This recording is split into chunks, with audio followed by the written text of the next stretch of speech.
exactly 13 years ago, when there was a financial crisis of 2008, we were faced with a dilemma.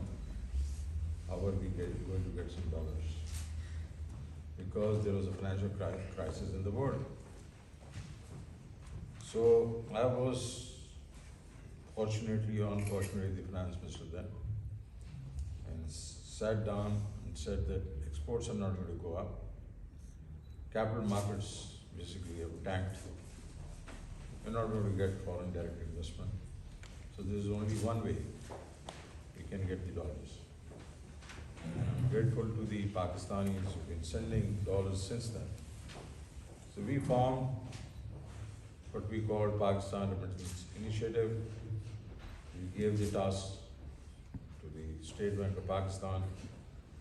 In those days, we used to get $6.5 billion through the formal channel. This is 2008. And we recognized that these remittances are workers' remittances. They're sent for household expenses by people who are, I think, the lowest strata, as far as the non-resident Pakistanis are concerned. Then there are the professionals, and then of course there are the entrepreneurs. So that was the first step. And what a brilliant job done by the State Bank of Pakistan, that the $6.5 billion of 2008, this year we are going to exceed around $31 billion. We'll probably go to $32 billion.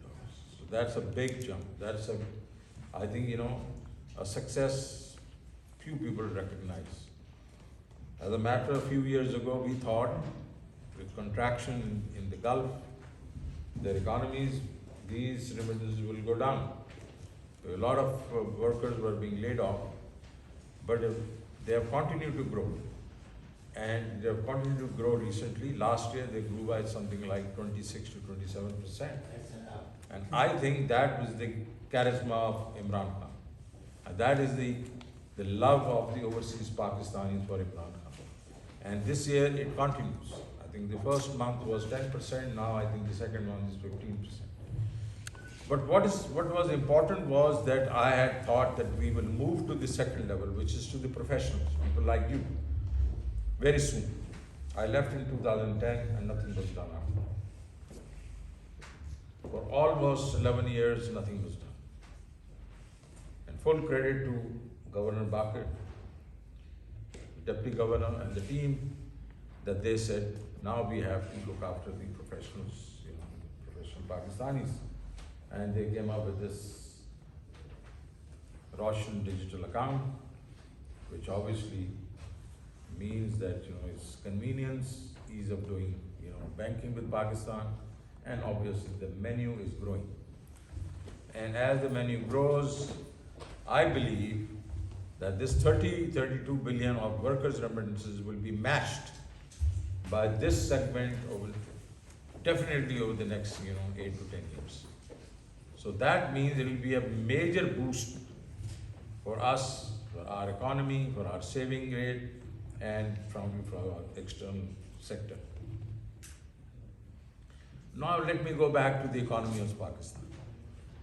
I think we have had a roller coaster economic performance over the many decades. I would say since the 60s.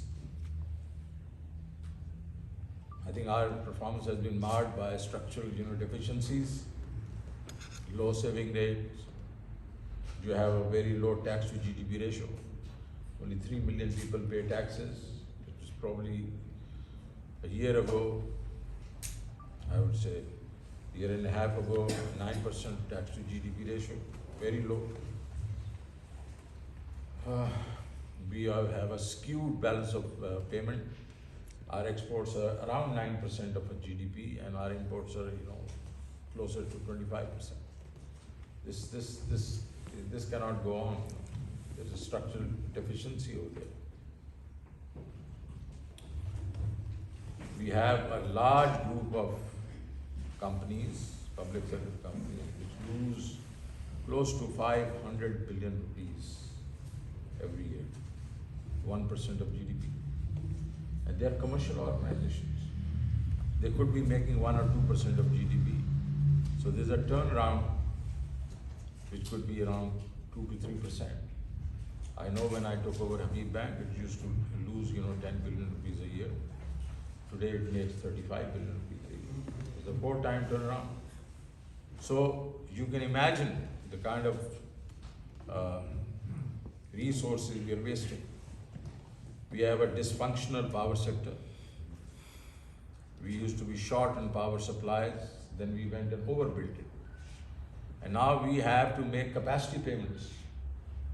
And those capacity payments last year were close to 600 billion rupees. This year will be probably 950 billion rupees.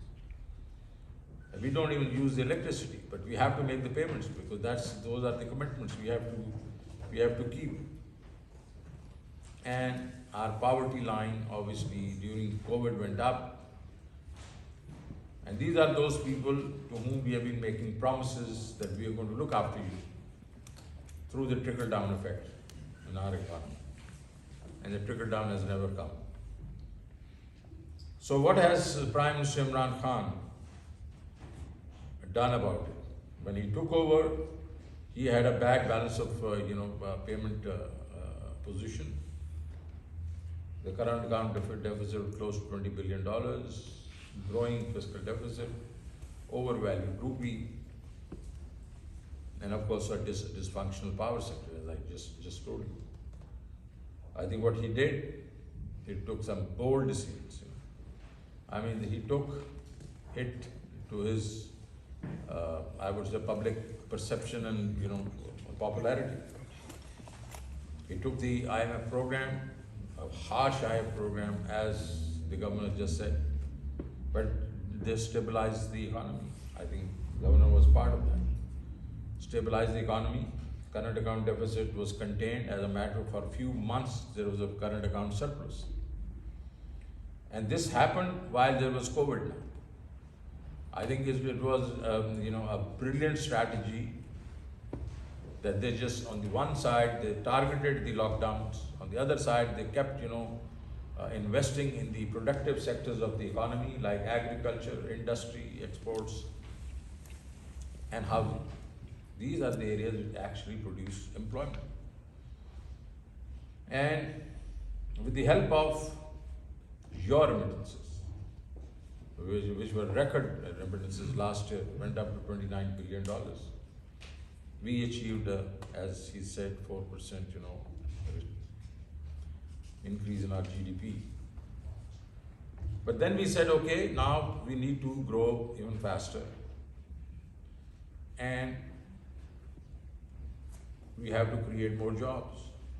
I think we have 60% of our population which is under the age of 30 years. So they need jobs. So what is our strategy? Our strategy is that we now want an inclusive and sustainable growth for a long period of time.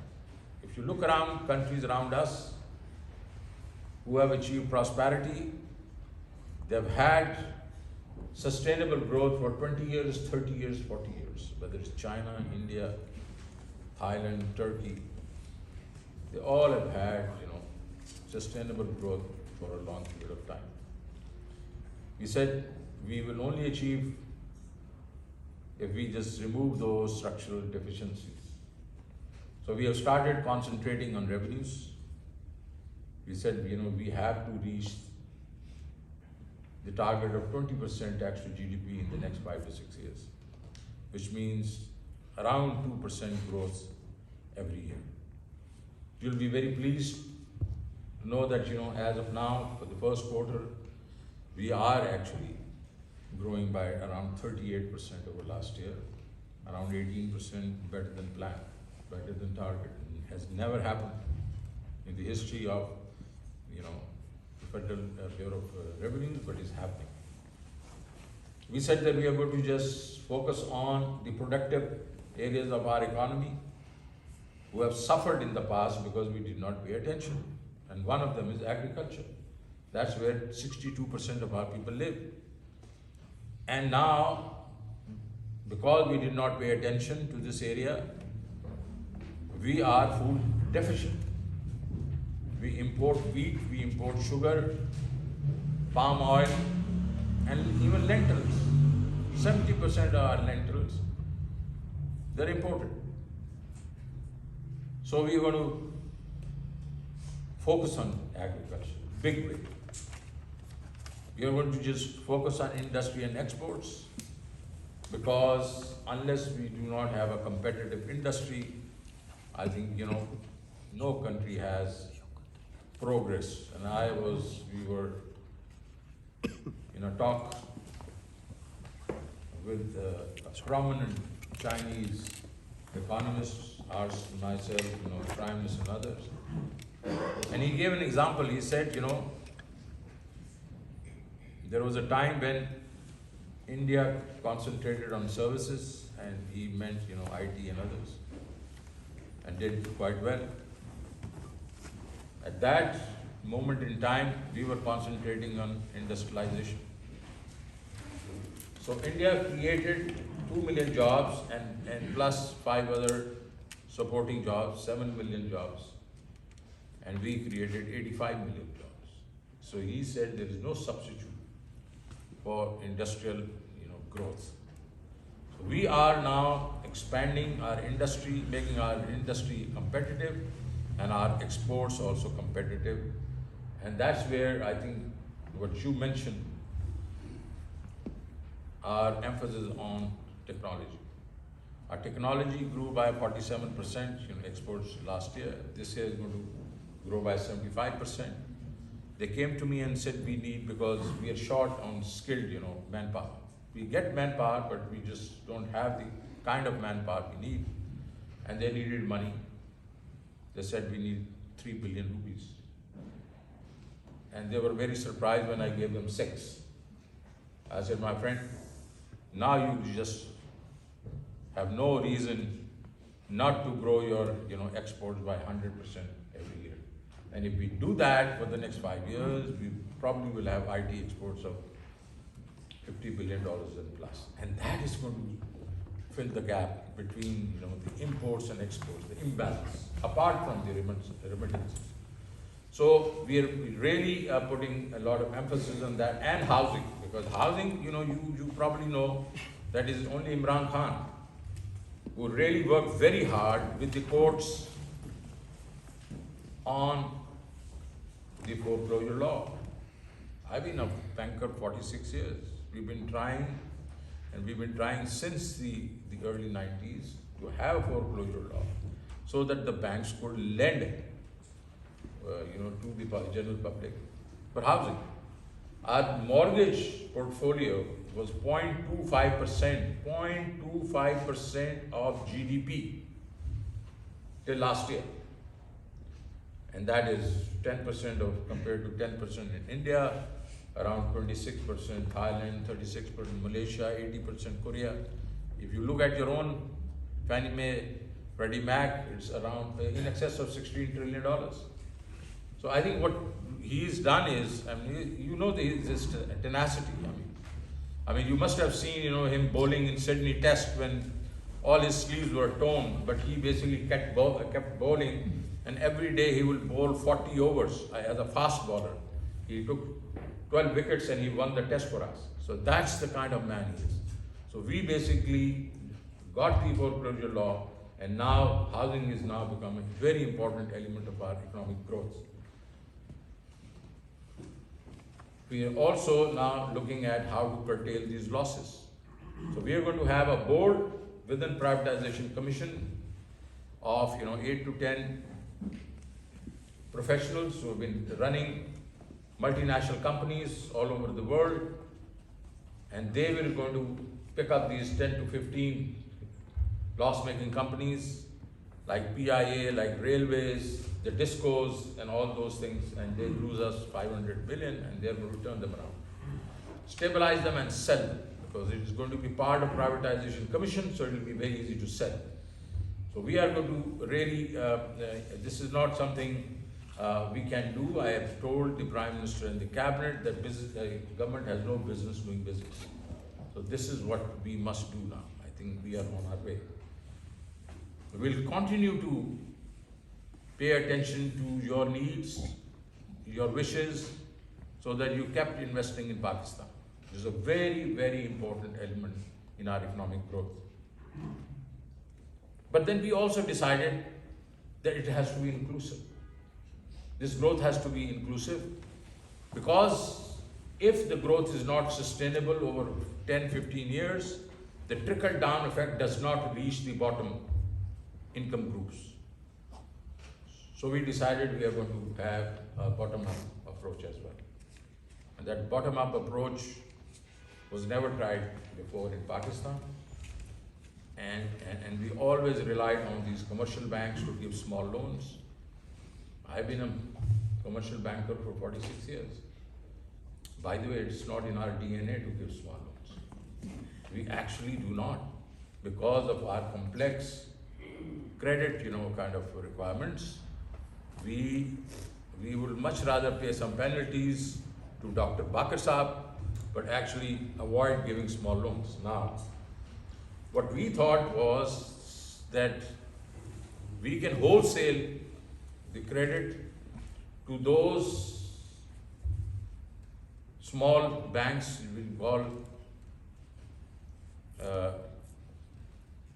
NGOs and then non-banking financial institutions, NBFIs, and they've been doing this, the likes of NRSP, Akhuat and others.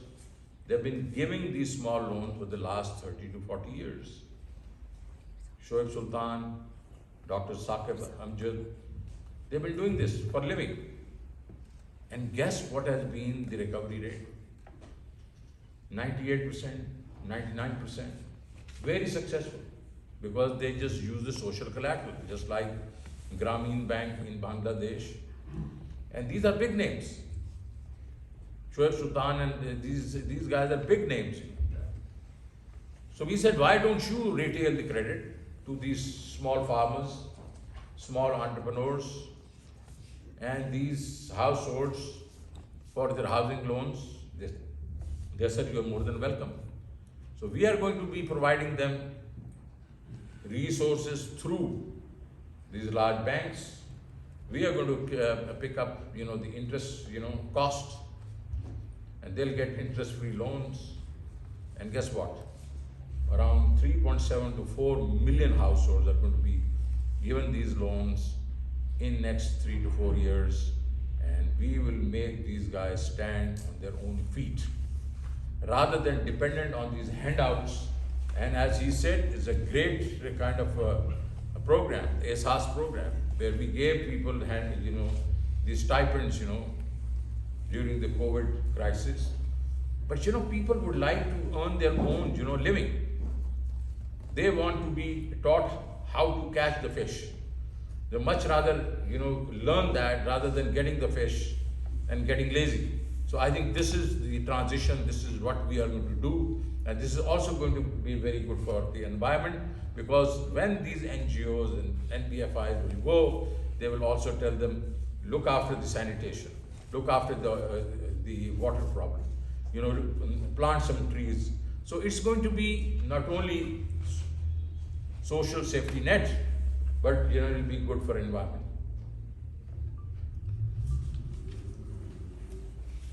This year we believe we actually budgeted that we will grow by 4.8% to 5%. The early indications are we are growing faster. And why are we saying that? Although the World Bank has said we are going to grow 3.4%, so we challenge that. But we believe that we're probably growing faster than 5% because our imports have grown and also our revenues have grown. At the large scale manufacturing in August grew by 12.5%. Versus see what we budgeted that it will grow by 4.5% for the year. So I think we are growing faster, but that poses another problem. And the problem is that we want it to be sustainable. So can we sustain a, let's say, 6 or 6.5 or 7% growth at this stage? The answer is no. So I think it's a great teamwork between the Government of Pakistan Finance Division and the Central Bank. We are coordinating efforts through the exchange rate, through the fiscal consolidation, through monetary policy. So we are going to slow it down to a level whereby it's sustainable. So believe you me, we are discussing this every fortnight, every month, and we believe that we are in control.